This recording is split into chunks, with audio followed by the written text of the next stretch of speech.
വാർത്തയിലേക്കാണ്. ഘാനയിൽ നിന്ന് cashew board കശുവണ്ടി ഇറക്കുമതി ചെയ്തതിനെതിരെ ബോർഡ് അംഗങ്ങൾ രംഗത്ത്. ഇടപാടിൽ ദുരൂഹത ആരോപിച്ച് ചെയർമാന് അംഗങ്ങൾ പരാതി നൽകിയിരിക്കുകയാണ്. നാടൻ തോട്ടണ്ടിക്ക് കിലോയ്ക്ക് 110 രൂപയുള്ളപ്പോൾ 148 രൂപ നൽകി ഘാനയിൽ നിന്ന് ഗുണനിലവാരമില്ലാത്തവ വാങ്ങിയെന്നാണ് ആരോപണം. പരാതിയുടെ പകർപ്പ് ഇപ്പോൾ റിപ്പോർട്ടറിന് ലഭിച്ചിരിക്കുന്നു. ദിലീപ് ദേവസിയാണ് വിവരങ്ങളുമായി ചേരുന്നത്. ദിലീപ്, വില കൂടുതലാണ്, ഉയർന്ന തുകയ്ക്ക് ഇത് വാങ്ങിയെന്നത് മാത്രമല്ല അത് ഗുണനിലവാരവുമില്ല എന്നതാണ് പ്രശ്നം.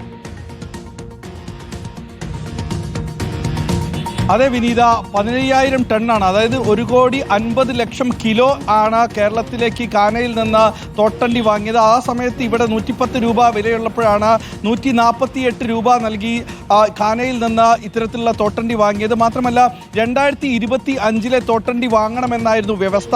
എന്നാൽ ആ വ്യവസ്ഥ ലംഘിച്ച് പഴയ 2020 മുതലുള്ള തോട്ടണ്ടിയാണ് വാങ്ങിയതെന്നും ഇതിലൊരു കൃത്രിമം നടന്നിട്ടുണ്ടെന്നും അന്വേഷിക്കണമെന്നും ആവശ്യപ്പെട്ടുകൊണ്ടാണ് ബോർഡ് അംഗങ്ങളായ BS സുരനും ഒപ്പം ശൂരനാട് ശ്രീകുമാറും ബോർഡ് ചെയർമാന് പരാതി നൽകുകയും ചെയ്തിരുന്നു. നേരത്തെ ഇത്തരത്തിൽ ഒരു അഴിമതി നടന്നിട്ടുണ്ടെന്നും വിജിലൻസ് അന്വേഷണം ആവശ്യപ്പെട്ടുകൊണ്ട് യൂത്ത് കോൺഗ്രസിന്റെ സംസ്ഥാന വൈസ് പ്രസിഡന്റ് വിഷ്ണു സുനിൽ പന്തളം പരാതി നൽകുകയും ചെയ്തിരുന്നു. ഇത്തരത്തിൽ അതായത് 222 കോടി രൂപ നൽകിയാണ് ഇത്തരത്തിൽ തോട്ടണ്ടി ഘാനയിൽ നിന്ന് വാങ്ങുകയും ആ തോട്ടണ്ടിയിൽ ഏകദേശം 3000 ടണ്ണോളം തൂത്തുക്കുടിയിലെ പോർട്ടിൽ ഇപ്പോഴും കെട്ടിക്കിടക്കുകയാണ്. അതിന് പണം നൽകിക്കൊണ്ടാണ് അത് അവിടെ കിടത്തുക ചെയ്തത്. ഇത്തരത്തിൽ ഈ നിലവാരം കുറഞ്ഞ തോട്ടണ്ടി വാങ്ങിയതിലെ അന്വേഷണം ആവശ്യപ്പെട്ടുകൊണ്ട് ബോർഡ് അംഗങ്ങൾ തന്നെ രംഗത്തെത്തിയിരിക്കുന്നത്. അത് അന്വേഷണം നടത്തി കഴിഞ്ഞാൽ അതിൽ വലിയ തോതിലുള്ള അഴിമതി ഉണ്ടെന്നാണ് പറയുന്നത്. അതായത് 222 കോടി, സംസ്ഥാനം ഇത്രയധികം സാമ്പത്തിക പ്രതിസന്ധി നേരിടുന്ന ഈ സാഹചര്യത്തിലാണ് 222